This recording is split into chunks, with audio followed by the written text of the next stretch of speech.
In this video, we will answer the question, how many days can those in the UK on a spouse or partner visa spend outside the UK? As an OISC regulated UK immigration law firm that has helped more than 4,600 partners obtain their UK partner visas, we're very well placed to discuss this. The immigration rules do not specify a number of days those in the UK on a spouse or partner visa can spend outside the UK. However, like many aspects of the immigration rules, other important considerations exist. We will now make a few quick points about the importance of being in the UK on certain dates before discussing the intention to live together requirement and the British naturalisation application, which is applied for after the applicant has obtained indefinite leave to remain in the UK. 1. The applicant must be in the UK when submitting an in-country partner visa application or an indefinite leave to remain application. 2. The applicant cannot leave the UK whilst an in-country partner visa or indefinite leave to remain application is being processed. So, as we mentioned in our many YouTube videos, if you expect that the applicant may need to leave the UK within the 8-week processing period, you may opt for the super priority service. And 3. The immigration rules state that the applicant cannot be in the UK when submitting an out-of-country partner visa application. Let's now discuss the intention to live together in the UK requirement. This is relevant because whilst the immigration rules do not state the number of days those in the UK on a spouse or partner visa can spend outside the UK, if the applicant spends significant time outside the UK, the intention to live together in the UK requirement may not be satisfied for the extension and indefinite leave to remain application. One commonly stated thing is that the intention to live together requirement should be fine if the applicant spends no longer than 6 months outside the UK while having a partner visa in any 12-month period. Stating general rules here regarding the number of days is not easy because the reasons for spending time outside the UK are very relevant, as are the future plans and ties to the UK, which we'll discuss later on in this video. Furthermore, the Home Office caseworker assigned your application will make a subjective decision based on all of the facts. 1. The Home Office caseworker may give weight to the cumulative time spent outside the UK. For instance, while spending 9 months outside the UK for 1 year may be fine, spending 9 months during each year of the spouse visa granted may not be.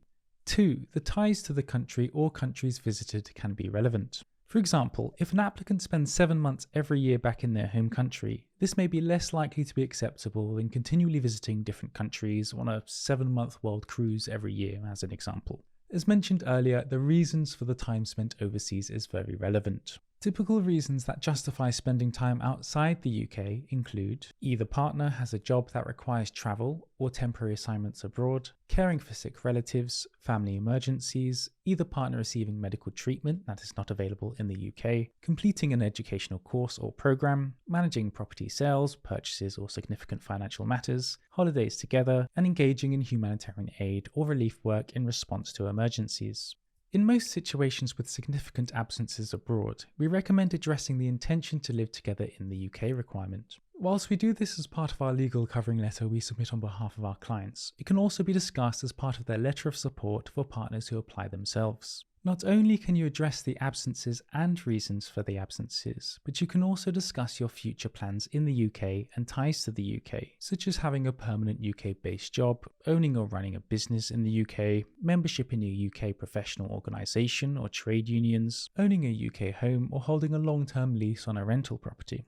Furthermore, depending on the reason and extent of the absence from the UK, we sometimes recommend submitting additional relevant documentation, which completely depends on the reason for the absence from the UK. For example, if the reason was that a partner had a job that required travel or temporary assignments abroad, one can submit documentation from the employer detailing the nature and duration of the assignments. In all instances, the application will require 6 items of correspondence for the extension and the indefinite leave to remain applications. These are essentially documentation addressed to the applicant and/or sponsor showing that they've lived together in the UK since the last grant of leave to remain as a partner. If you can't provide this, the intention to live together in the UK requirement may not be satisfied. So far, we've discussed the partner visa extensions and the indefinite leave to remain application. If the applicant decides to become a British citizen after obtaining indefinite leave to remain, they must apply for British naturalisation. Unlike the partner visa extension and indefinite leave to remain application, the British naturalisation application guidance specifies the number of days the applicant can be absent from the UK. This is a topic which comes with many exceptions. In summary, applicants married to a British citizen must not be absent from the UK for more than 270 days in the 3 years before applying, and must not have been absent from the UK for more than 90 days in the 12 months before applying. Applicants who are not married to a British citizen must not have been absent from the UK for more than 450 days in the 5 years before applying, and must not have been absent from the UK for more than 90 days in the 12 months before applying. Again, there are many exceptions, and we won't elaborate further in this video since this is a vast topic. If you want more information about this, specifically as it relates to the British citizenship application, which must be applied for after the indefinite leave to remain application, you can find it in the Nationality Policy Naturalisation as a British Citizen by Discretion Home Office document. So that was a discussion on how many days those in the UK on a spouse or partner visa can spend outside the UK. I hope you found it helpful. For a detailed account of all of the UK partner visa requirements, we have a YouTube video discussing that. We also have a detailed video on the UK partner visa process, both of which you can see here.